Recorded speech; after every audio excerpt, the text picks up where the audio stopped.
O que você faria se tivesse tido um capote altamente doloroso e traumático, tão traumático que você ainda sonha com ele mesmo depois de reencarnar no mundo de magia? Isso aconteceu com a Letícia, mas sua vida está prestes a mudar ao se envolver com um Lorde Demônio. Vocês se lembram que nosso casal Maravilha chegou no Palácio de Cristal e ficou chocado com sua arquitetura? Enquanto eles sobem suas escadas, Erden comenta que muitas pessoas nunca sonhariam em saber onde está aquele lugar, e os dois estão ali. Aquilo é mais luxuoso do que imaginavam, e a Letícia está se perguntando quanto de dinheiro é necessário para construir tal local.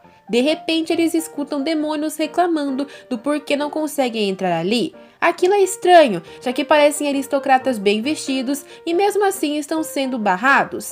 O recepcionista, um demônio javalizinho, fala para o casal de gatos que o item que ofereceram como moeda de entrada parece inferior ao oferecido pelos demais convidados. A gata fala que aquilo é ridículo, porque nunca achariam algo mais peculiar que aquele objeto, e então aponta para uma câmera fotográfica humana. A Letícia fica chocada por ver aquele objeto depois de tanto tempo, mas o recepcionista diz que vai dar exemplos das demais coisas que foram oferecidas. O monstrinho mostra uma simples barra de chocolate e fala que aquele papel é muito leve e a comida que vem nele no outro mundo é extremamente saborosa. Ele mostra também uma garrafa de plástico e até o Erden parece fascinado. Ele diz que é uma garrafa de vidro que não se quebra quando é jogada no chão. Além disso, o conteúdo nunca vaza da garrafa.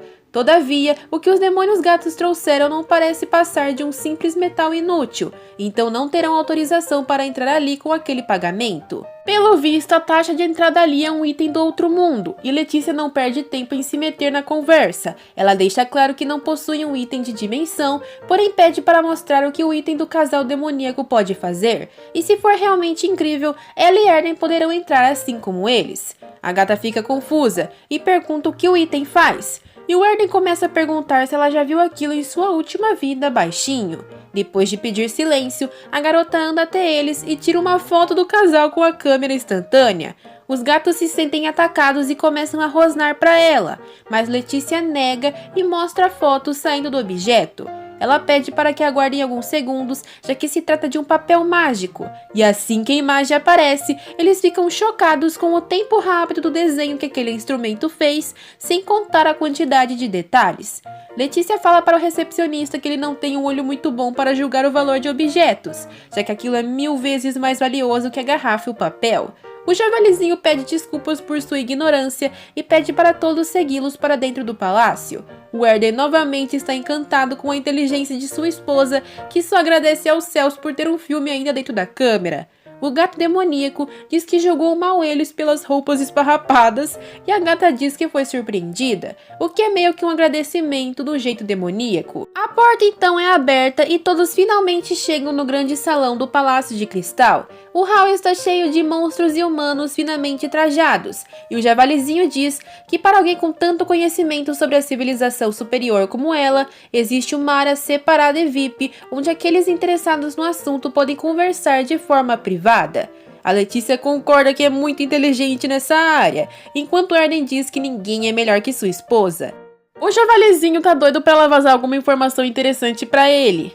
Eles são então conduzidos ao local exclusivo, dando de cara com um bailarino dançando no meio do lugar. Pessoas isoladas bebem calmamente e enquanto andam, seu marido pede para Letícia tomar cuidado, já que ali é um local de demônios superiores. Eles escutam burburinhos sobre se livrar de um pequeno castelo e que saberiam mais detalhes após o banquete de Weizen. O casal Maravilha se senta para ouvir melhor o assunto e o sujeito diz que fez um contrato com um humano de Weizen. Pelo visto, a Letícia estava certa de desconfiar daquele banquete, já que sai da boca do demônio que o local é uma armadilha e foram dadas ordens para darem uma lição nos Halstead.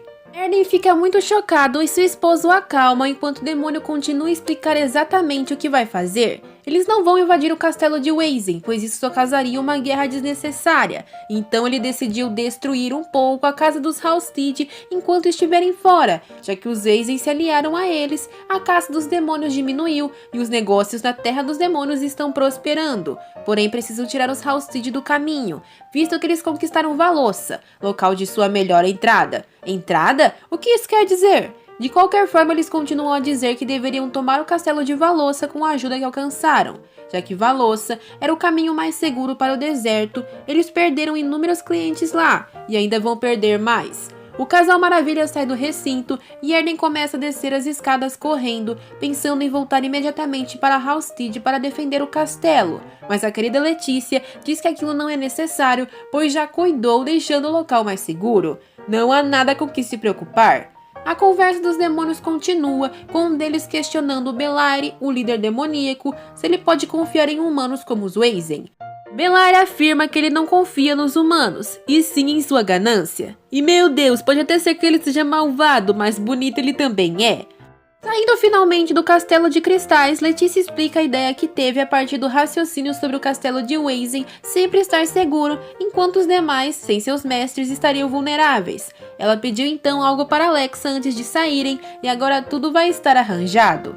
Os monstros se aproximam do Castelo de Halstead e a Luneta Casa os vê, falando que, como sua senhorita previu, estão tentando atacar o castelo enquanto seus queridos mestres se ausentaram.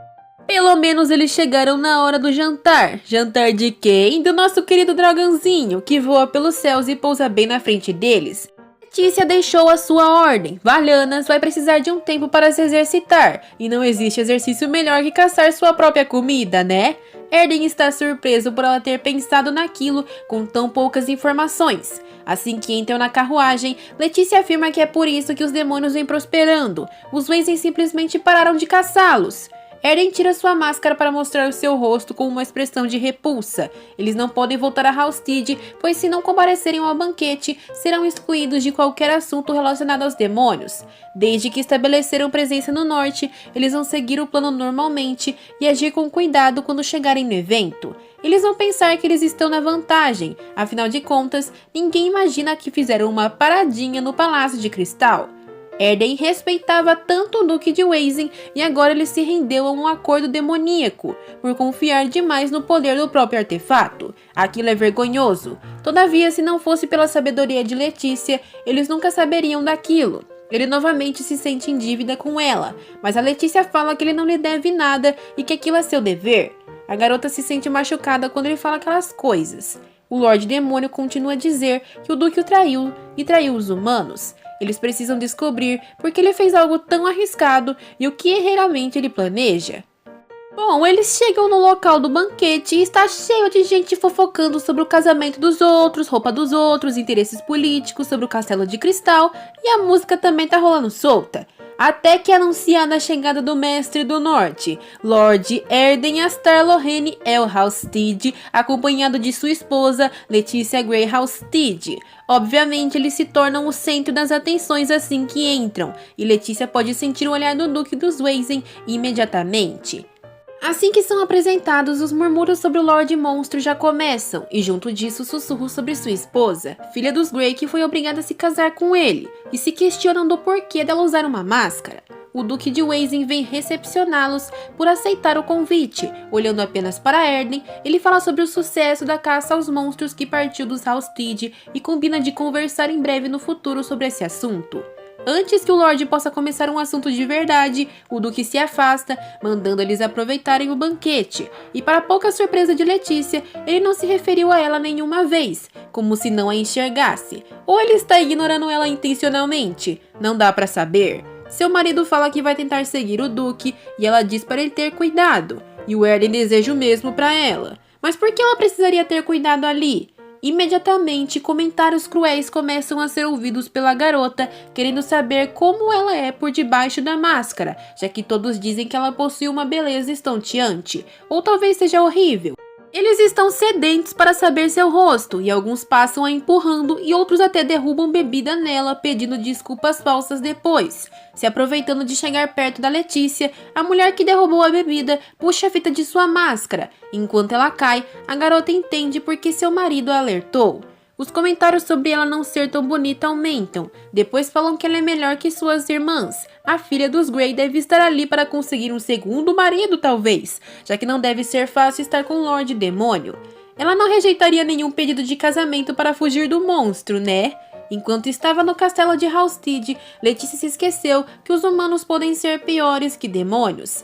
Enquanto estava caída no chão, uma senhora se aproxima dela perguntando se a madame está bem. E Letícia acha que finalmente encontrou uma pessoa boa, mas a velha agarra o rosto da menina, falando que ela é bonita, parecendo saudável o suficiente para ter filhos. Deve ser uma pena perder a juventude com um jovem monstro. A velha poderia apresentar homens jovens se ela quisesse. A cara de repulsa da Letícia é notável. A idosa desgraçada continua dizendo que vão esperar que ela seja uma boa produtora de bebês. Basta! Letícia pega sua máscara, se levanta e diz que aquilo é um absurdo, porque é a segunda mestra de Halstead e garante que é a mais feliz. Inclusive, ela aponta que é uma audácia oferecer um casamento a uma mulher casada, até por cima induzir ela a ter filhos. Ela não é um gado para ser comprado ou vendido, e nunca quer ouvir tamanha ofensa de novo. Ela fala em alto e bom som que não adianta falarem mal dos Halstead, já que eles continuam prosperando na luta contra os demônios, e ninguém pode tirar essa honra deles. E se quiserem realmente conhecê-los, precisam perguntar tudo para ela sem fofocar nas costas, sem empurrá-la ou tirar sua máscara. Erden está vendo aquele discurso em silêncio e admirado. Por fim, Letícia, nossa querida musa, estava errada. Ela não precisa esconder o rosto para ser um membro da família. Ela precisa ser o rosto dos Halstead. Murmúrios e mais murmúrios começam, mas ela não se importa, já que vai viver feliz para sempre no reino que tanto ama. Mesmo que digam que o Lorde Demônio a enganou, eles não saberão nunca a realidade do porquê ela está feliz. E qual é a razão dela sorrir? É porque ela tem com ela o Erden, que a convida para dançar. Eles rodopiam pelo salão como se existissem apenas os dois no mundo, e Letícia elogia a dança de seu marido. Depois pergunta sobre o Duque, e Erden, assanhadinho, puxa ela pela cintura com mais força, a trazendo para perto para cochichar. Ele desceu ao calabouço, e ele pergunta se deveriam segui-lo agora. A garota fica corada com a proximidade e pergunta se tem problema sair no meio do banquete. Mas os dois saem de fininho e a Letícia está triste porque queria dançar mais. O seu marido fala que o Duque tem um tipo de comunicador com Belaire, e já que a presença dos dois foi confirmada na festa, ele deve estar esperando uma mensagem depois de atacarem o castelo de Halstead. Assim que chegam na parte do calabouço, escutam os gritos do Duque irado de raiva e se escondem. Ele berra perguntando confuso por que querem que ele sequestre a filha dos Grey? Meu Deus, a Letícia virou um alvo. O Belaire, do outro lado da comunicação, fala que os Halstead possuem um dragão, e como a língua dracônica pode ser entendida pelos demônios, o Valhanas mandou uma mensagem. Se eles mexerem com os Halstead, vai considerar uma ameaça direta a Letícia e vai queimá-los. A carinha do papai e da mamãe orgulhosos do seu bebê é uma graça. O dragãozinho está tão crescido. Mesmo com Eisen dizendo que dragões não existem, Belaire rebate que é verdade, e que o dragão do norte nem cresceu totalmente, então pode ser um problema. Eles precisam atrair a mulher para o seu lado e tomar Valossa dela. O Duque não sabe o que fazer, e Belaire reclama que precisa explicar tudo para ele. Tem que dar um jeito de levar os Halstead para fora. Praticamente mandou ele dar seus pulos indo atrás da mulher, porque o negócio não pode falhar. O Duque se vira irritado e ruma de volta ao salão. Letícia acha que serão pegos, mas Erden se encolhe com ela nos braços enquanto o Duque passa. Agora eles precisam voltar ao salão antes que notem sua falta. Mas, hein, olha a mão da Letícia, onde ela tá? Apalpando o peito do Erden. Depois ela tira a mão com o rosto corado e os dois se aproximam do dispositivo de comunicação pelo qual o Duque falava com o Belaire. Acima dele é possível ver os artefatos dos Weisen, que era lindo e brilhante. Erden se aproxima para ler seu nome, e se trata do escudo de São Lúcius, sendo capaz de destruir todos os demônios e seus poderes. Porém, o Lorde Demônio fica chocado ao perceber que o poder do objeto está quase se esgotando. Isso é porque ele só funciona quando é impulsionado por uma vontade sagrada. A família Weisen esteve por gerações devota à vontade de proteger o mundo, caçando demônios. Porém, agora que o Duque foi atraído por Belaire para atrair essa honra, o escudo está enfraquecido, e isso evidencia o colapso dos Weisen. E isso significa a perca da defesa do norte. Aquilo devia ser um plano do líder dos demônios desde o começo, porque provavelmente ele poderia dominar o continente todo por isso. Eles precisam arrumar um jeito de defender os Weisen e lidar com o Belaire ao mesmo tempo, e Letícia, após pensar, chega em uma conclusão. A solução para isso é ser mais rápido que os demônios. Após voltarem para a festa, a Letícia ficou sozinha na sacada e o Duque se aproxima dela, se desculpando por não a cumprimentar mais cedo. Ele questiona onde está o marido dela e Letícia muda de assunto, querendo saber como ele consegue manter um castelo como aquele. Ela adoraria viver ali, mas não é tão luxuoso como o Palácio de Cristal. O Duque Weasley fica surpreso por ela já ter ido lá, e Letícia diz que acha que ela se trata de uma garotinha presa em Hogsmeade, porém ela é uma mulher de negócios. Ela xinga os convidados de seres de mau gosto, e colocando seu leque no queixo do Duque, ela fala que alguém de bom gosto mesmo é quem investe no Palácio de Cristal. Ela abre o jogo de uma vez e fala que sabe tudo sobre ele e Bellaire, então quer saber se ele é bem pago. O Duque soa surpreso, pensando que ela é mais ousada do que ele imaginou, e Letícia vai direto ao ponto. Se ele é realmente um homem de negócios, ela quer saber se ele pode se tornar um agente duplo. Eu duvido, Mona, ele parece um covarde, mas o que será que ele vai responder? Saberemos em breve. Muito obrigada por assistir até aqui, e se gostaram deixem o like e compartilhem. E sayonara!